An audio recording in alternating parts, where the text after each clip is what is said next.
Stand by. Be ready.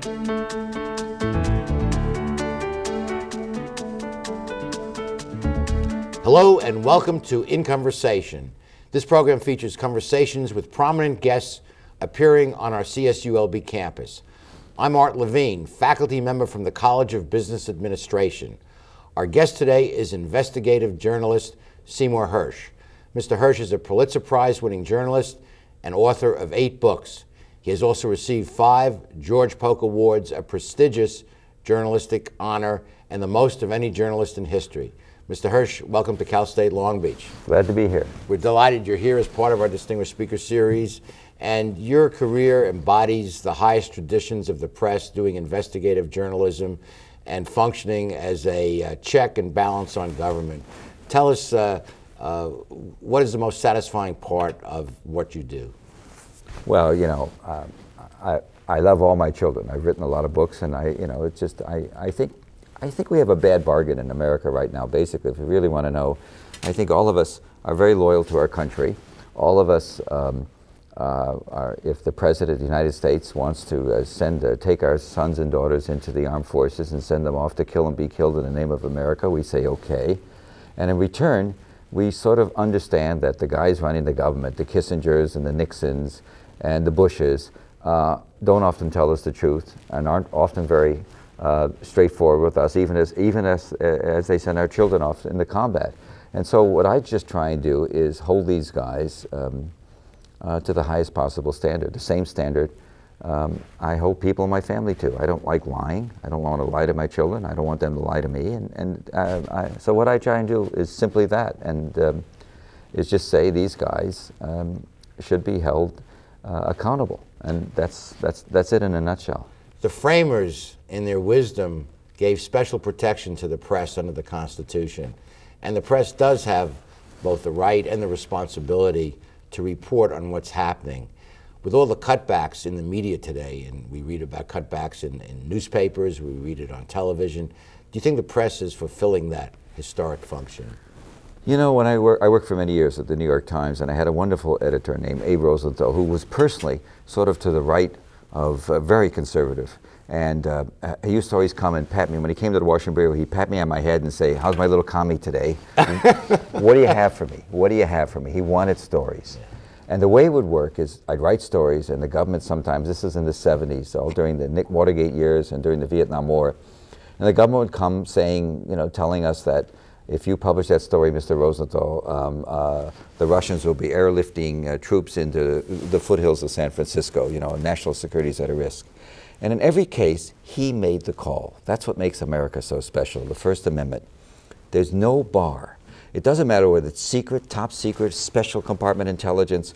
We have an unfettered right to publish. There's no act that has been passed that surmounts the First Amendment to the Constitution. And the famous Pentagon Papers case, where the government tried to stop, and they went to the Supreme Court, and the government lost. Absolutely. And so Rosenthal used to say, you know, it's what I feel in my stomach. Yeah. That was the issue. Well, you were blessed with a strong editor who supported what you were doing.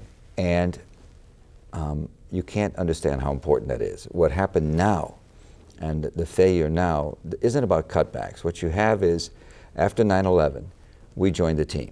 And I hate to say this. Cheerleaders. Well, yes, jingoistic. We were there, my God, the Muslims did this to us, we want payback. And it's not our job. It doesn't mean we're not Americans. We're all very much Americans. And as I say, all of us, we love our country, we love the freedom. But the job of the press is to be skeptical, is to hold the president, as I say, to the highest standard, and we failed. We failed on the WMD issue. We failed on the notion that there was some connection between 9/11's Osama bin Laden, jihadism, and Iraq. There isn't. And we knew that, and we didn't do enough. We were too busy being on the team, and that's bad. Has the pendulum now swung back? No. Hell no. We're still on his team. No, that's what bothers me the most. And now you have a difference. You know, journalism is like any big corporation. At the New York Times, where I worked, the guy that was dependable, the guy that wouldn't take a chance, the guy that wouldn't be a flyer, unlike Abe Rosenthal, who amazingly became the executive editor, it's the guy who's safe that gets promoted. That's always the way. It's the way it is, I'm sure, in universities and in faculties, in the same way, you know, leadership in terms of being the chancellor or the president of a university. You don't want a wild guy there or somebody that you can't control. No, you just don't. And so you have, basically what you have, I have a simple solution to solve one of the problems of the journalism, the world today is fire, 75% of the top editors right now. Just clean them out across the board and start new, and maybe we'll have a chance. It's not as bad as the cutbacks are. The real problem has to do with just the sense that we can't do certain things, self-censorship, and it's really wrong. And there's also the threat of litigation, as CBS found out. If you go and do a strong story, you can be sued by the cigarette companies in the famous case or others. So what you do then is you have lawyers and you make sure you're right. That's all. You make sure you're right.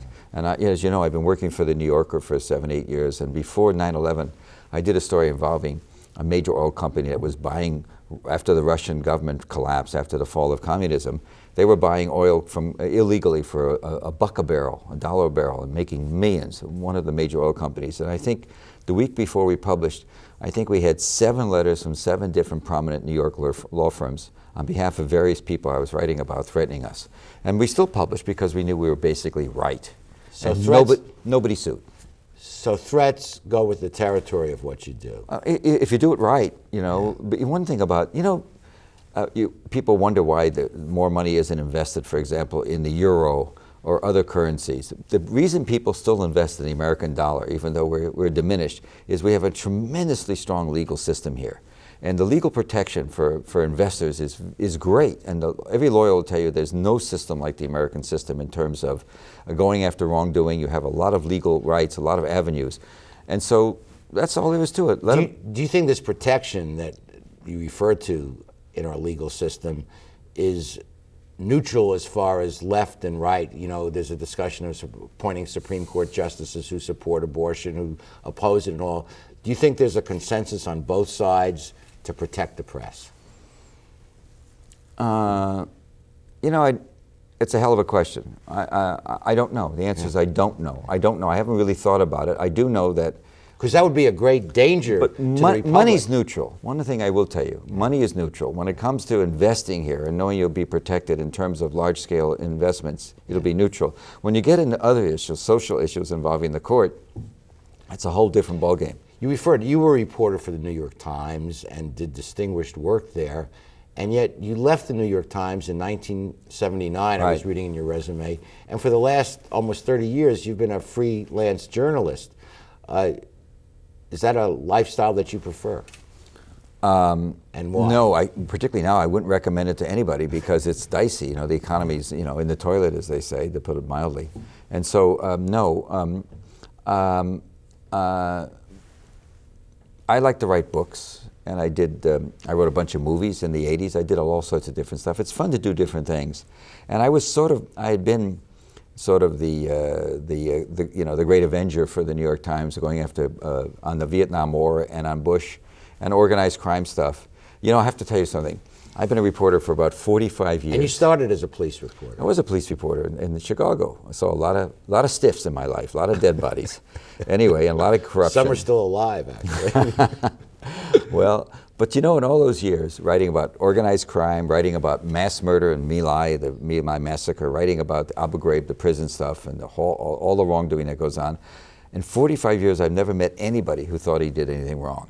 You have to understand that. That's one of the great things. Yeah, absolutely. One of the great things about a human life, human beings. Really, they all have a can rationale. Absolutely. Wow. So it's sort of, and so anyway, it just was, in my case, I felt that way after being in the newspaper business for a long time. I started as I say, a police reporter, worked for the Wires, Associated Press. So I did my apprenticeship.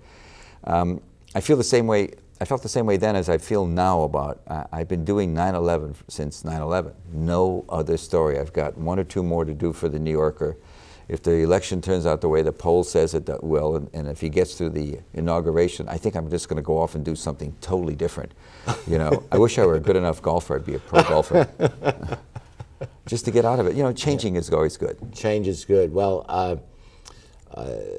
what about the election? Do you have a comment about what we're watching? It doesn't matter what I think. I mean, Yeah. I have my, obviously, are you kidding? I mean, Yeah. Is there any doubt where I am? I mean, I think Bush is the single worst president we've ever had. And I've been saying for years, I'm not saying this it's a form of braggadocio, I was saying there's no way you can spend the money we're spending. They claim 120 billion a year in Iraq. It's a lot more than that, I believe. Yeah. And plus the money in Afghanistan. There's no way you can spend that kind of money without dealing with the tax structure. Are we safer today, do you think? Oh no, oh my God, these guys have put us in much more jeopardy. Do you know we lost 58,000 American boys and men and women, mostly men, in the Vietnam War. And that was a disaster, but it was always tactical. Here we've had a war in which we've lost, I mean, I'll never use the word only. There's no such thing as only one death. We've lost 4,500. 4,500, we're in that middle range now, 4,000 to 5,000. And so the losses are what, 7, 8, 9% of what we had then. And yet this is a strategic war. This is not tactical. This is not some sort of a mistake we made. And then 5 years after the Vietnam War ends, we're playing Monopoly in Vietnam, building hotels and doing travel, and the Vietnamese love us and we love them. Well, like Germany and Japan, we rebuild our enemies. In Japan's case, it was amazing. Once we decided we could keep the emperor, the Japanese people turned around and they were acquiescent. It was more complicated in Europe. The point I'm making is that we have dug a hole for ourselves with the Muslim world that is really going to be complicated, going to take a long time to dig out of. This is not going to be a turnaround like we had even. And it's more than military. It's public relations. It's perception. It's religious. It's theoretical. It's they think we're their enemy. Yeah. I mean, and you can't have that, and we're not their enemy. And that's why I think electing somebody whose father was Muslim and who's perceived by most people, he's black. He says he's black, and he claims to be a black person, even though he's a white mother. So that perception is going to be very, very important for us around the world. Let's talk about the Middle East for a second. You wrote a lead story for the New Yorker magazine in February about the Israeli attack on Syria that surprisingly got very little attention, but you had some interesting insights in that article. I raised questions about it. I said, I'm not sure there was a nuclear reactor. I'm personally totally convinced on the basis of what people inside tell me, but there's a lot of difference between what somebody inside tells me and somebody is willing to say in some sort of official way. I can tell you right now, as sure as I'm sitting here, there was no nuclear reactor. The Israelis may have indeed, there was a serious weapons plant there, which is one reason why the Syrians were so reluctant to talk publicly about it. They were building missiles there. You know, it turns out the way to get to Israel, a nuclear weapon does no good for anybody. What is a nuclear weapon going to do for you? How are you going to use it? And particularly, is Syria going to develop a nuclear bomb or 2 bombs? The same question for Iran, and use it against Israel when Israel is 400 and you're annihilated? It's a useless weapon.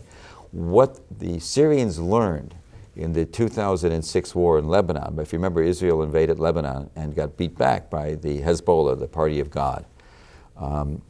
And what they learned is asymmetrical warfare, that you can throw a lot of rockets into northern Israel and accomplish a lot more than you can by having a strategic weapon. And so that's what they were doing, building rockets. Okay, we'll be continuing this fascinating discussion with Sy Hersh after we pause for these messages. The facts are in. California State University Long Beach is among the nation's finest universities. For the 4th consecutive year, the campus ranked in the top 5 public comprehensive universities in the western United States. In 2007, Cal State Long Beach was named the 3rd best value among all American public colleges and universities. A survey by the National Science Foundation rated Cal State Long Beach first in the nation for the number of graduates who then go on to earn doctoral degrees in science and engineering.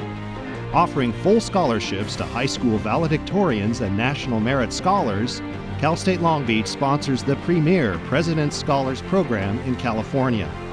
Through superior teaching, research, creative activity, and community service, California State University Long Beach operates as a student-centered, globally engaged public university, changing lives for a changing world. Welcome back. We're continuing a discussion with Sy Hersh, this year's distinguished speaker here at Long Beach State.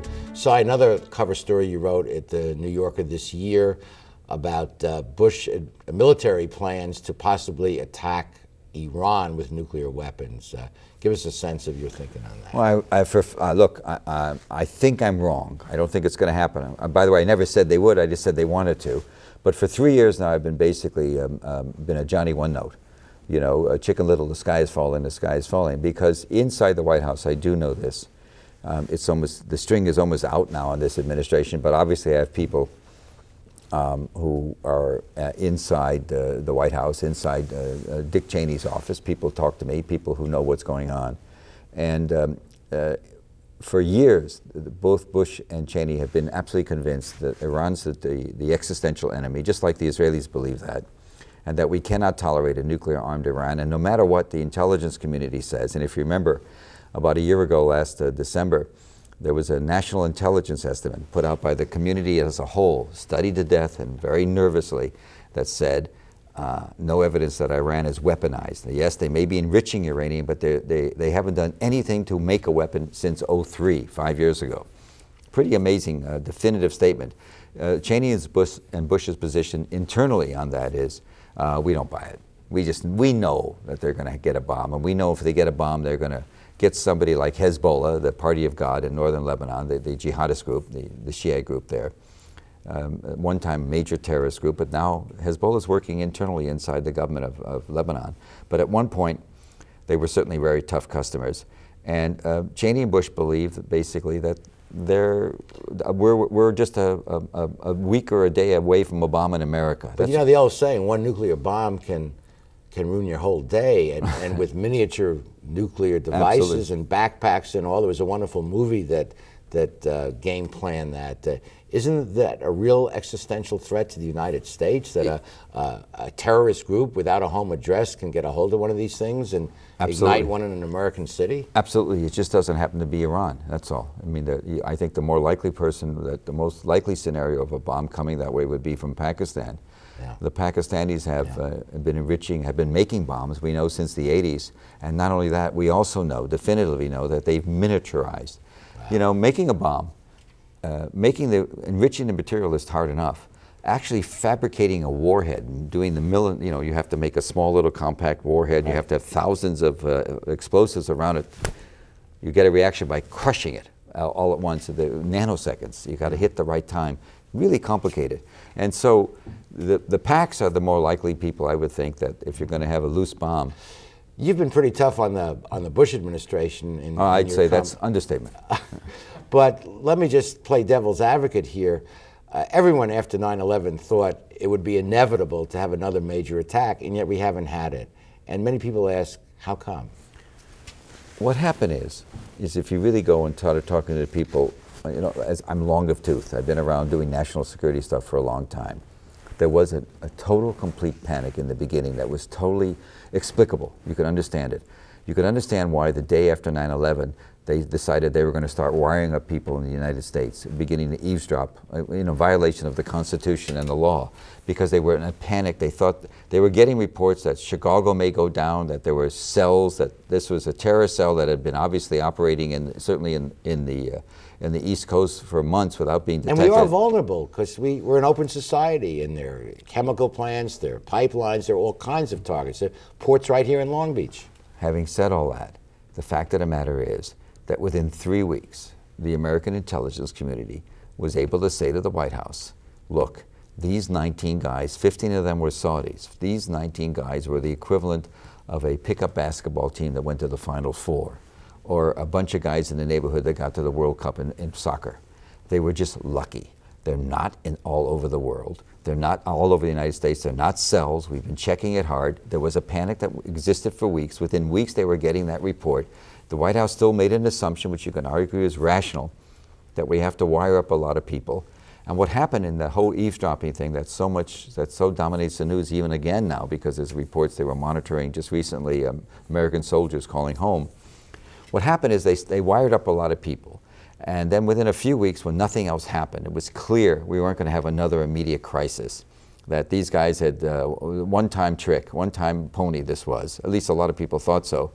Then you say, let's go to the courts and get it legal. Let's go, there's a court called the FISA court in Washington. You go and you ask for surveillance on somebody, the court looks at it, and they always say yes. But you have But to. they abrogated that. They didn't even go to FISA. They didn't do it, and that was the big mistake, and that happened. But so, you know, and let me also say something else to you about terrorism. We have a lot of societies. That the Italians had all kinds of stuff with the Red Guard. The Germans had the Minor Meinhof gang. The Brits had IRA. I mean, they still have an explosion. They haven't had one in years, but they were all during the 60s and 70s. Yes, terrorism exists. Yes, this was terrible. Yes, they could get a shopping mall. Does that mean you change everything? You don't. What you do is you become more vigilant. You get smarter, and we now know that if they'd been paying any attention, this gang of 19 wasn't so perfect. They missed a lot of opportunities to pick them up. We're a lot better off than we were then. So there's been some real improvement in our intelligence operations, and you know, this strike at the homeland, other than Pearl Harbor, was unique in our history. Other countries are used to it. We were not. This was a shock. And the real leadership then, at a time like this, rather than to get up as the president did and started talking about driving the snakes out of their snake holes, you know, is to say, we have to get smarter quick. And not only that, we have to find the people that did it and bring them to justice now. He said that at the beginning, but then he lost Then he sight went into of war. focus. Then he went into wars. Into Iraq. Now you look, you can't, the global war on terror, I got to tell you something about, you can't really have a war against an idea.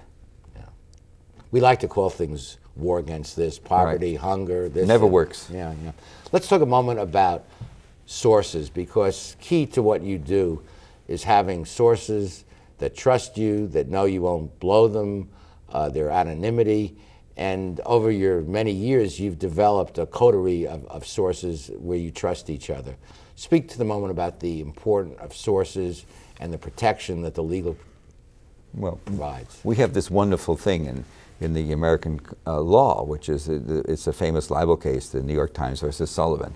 And the law says that for anybody to, I can write a story and I can be dead wrong, as long as my heart was pure. I had no intent to commit malice, no malicious intent. You can't sue me for libel. That's very important. No other country has this. So we have a very high standard to sue us. Plus we have the First Amendment. The obligation for us, I always thought everybody has any right to sue, and you always have to prepare. As I say, the only way you can answer a lawsuit is with the truth. Truth works here. The important thing about me and the big issue about sources is I'm not naming them. That was one of the big controversies. I never liked it because I've done stories in which I named every source, and nobody says, "Oh, we named all the sources." It's a way of attacking a story. I do believe that, but of course I would. I'm biased. I mean, I'm a reporter who uses unnamed sources. Everybody that's quoted by me in the New Yorker that's unnamed is known to my editors, and not only that, the New Yorker has this amazing fact-checking. You know, every story there's a group of about 15 to 25. They're anywhere from 25 to 35-year-old young people, all very bright, different languages, all highly skilled, who fact check. And what they do is the people that deal with me understand they have to have separate conversations with fact checkers. For some guys, it's really difficult to say, what? Because they have to trust the fact checker, They have too. to trust me. Yeah. See, I say to them, you're talking to me. They're an extension of me. And there's never been a problem. I had one guy that wouldn't do it, so I couldn't use him as a source. But most of the time, every once in a while, the worst thing that happens is you'll get, in one case, there was a very prominent, high-ranking admiral who talked to me. When it came time to check the quotes, we check quotes. We make sure the quotes, we don't want to embarrass anybody. And he started changing, not the meaning, but the language. He was a tough guy, and he said, anybody that crosses the border, I'm going to whack, we're going to take them down. And he said, he wanted to make it, we're going to deal with them appropriately. And I remember calling him up. This is the worst sort of, I did call him up and I say, you're going to sound like a goddamn paleontologist, you know? You're a warrior. And so we have that issue. But it's really been useful because most of the guys, you know, it turns out, for all this carping about the press, when push comes to shove, this country, the press is a core issue for the United States. We believe strongly in the freedom of the press.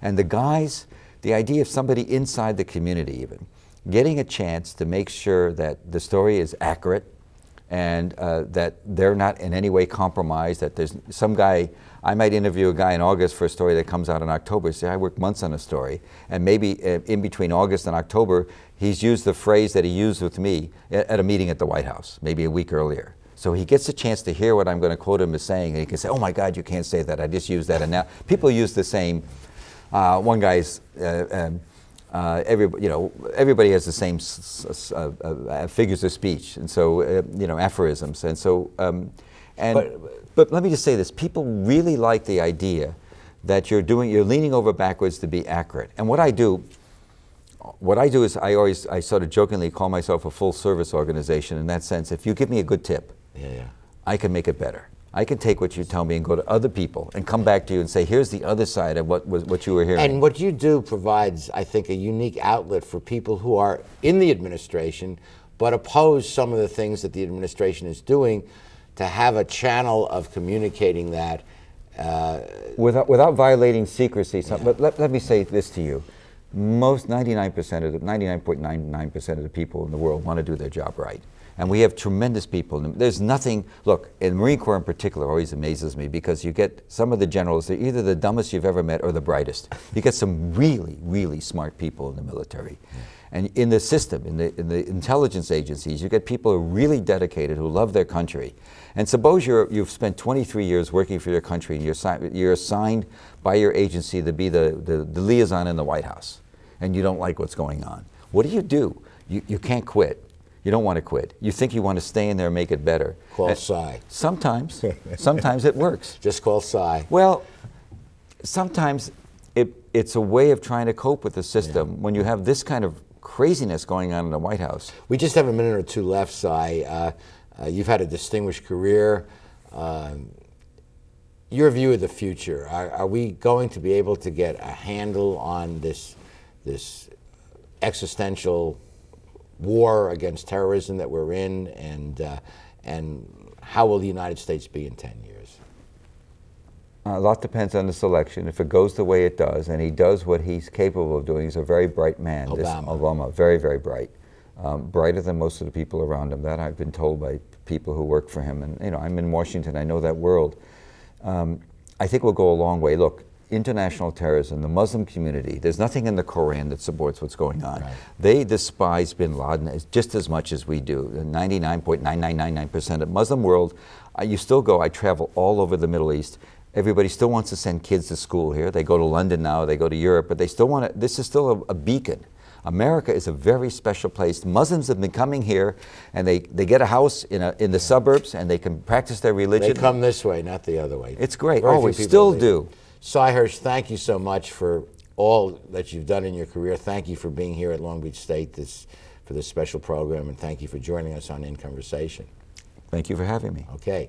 We'd like to thank Mr. Hersh for appearing with us today on In Conversation.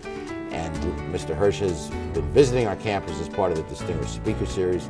Thank you at home for joining us.